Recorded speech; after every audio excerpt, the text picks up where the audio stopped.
Olá, eu sou o professor especialista em filosofia, Ricardo de Moura Borges, e hoje nós iremos falar sobre o método metafísico. Qual é o melhor caminho galgado pelos filósofos para atingirmos o ser?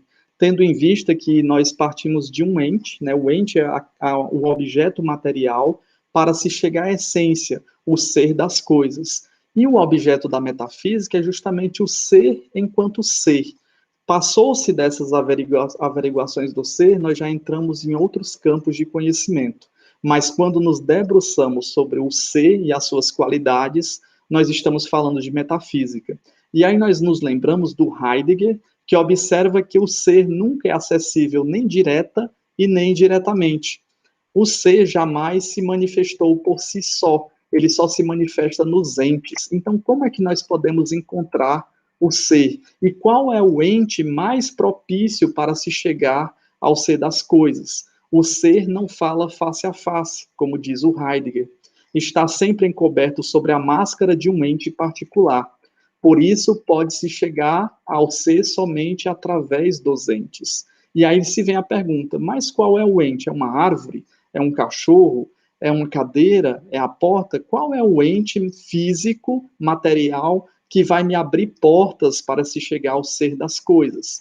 A qual dos muitíssimos entes que se aglomeram no cenário do universo é mais oportuno para dirigir-se, para espreitar a natureza do ser? Essa questão foi levantada pelos filósofos, pensadores, além dessa outra indagação.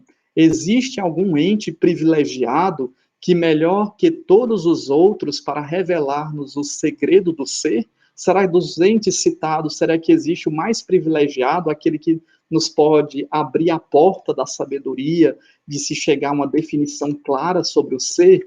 E é interessante, quem vai trazer uma resposta muito pertinente são os filósofos chamados existencialistas, porque eles destacam o fato do nosso próprio ente, o próprio ser humano, aquele que chamamos de homem, o ser humano, tem pelo ser um interesse todo especial.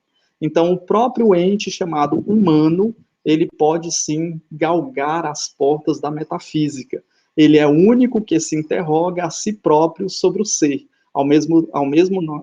Nós não percebemos ou não vemos uma árvore indagando sobre a sua própria existência, os animais indagando sobre a sua existência, os animais ditos irracionais, como o gato ou o cachorro.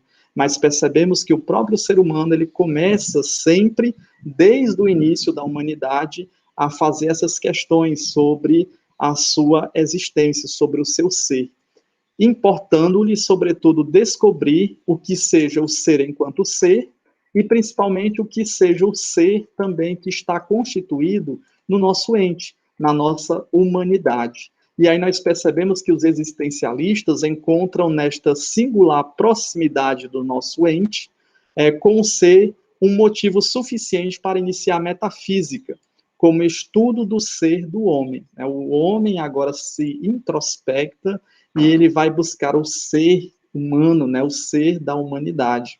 Um estudo que eles conduzem segundo o método conhecido como método fenomenológico, o método dos fenômenos, já que nós não podemos conhecer a coisa em si, como diz o Kant, mas nós partimos então do nômeno, ou dos fenômenos, o número em si, a coisa que nós não podemos conhecer, mas os fenômenos são aquilo que nos apresentam a realidade a partir dos nossos sentidos. E os existencialistas vão pegando o método fenomenológico para entender o ser do homem, do ser humano que se questiona, do homem e da mulher.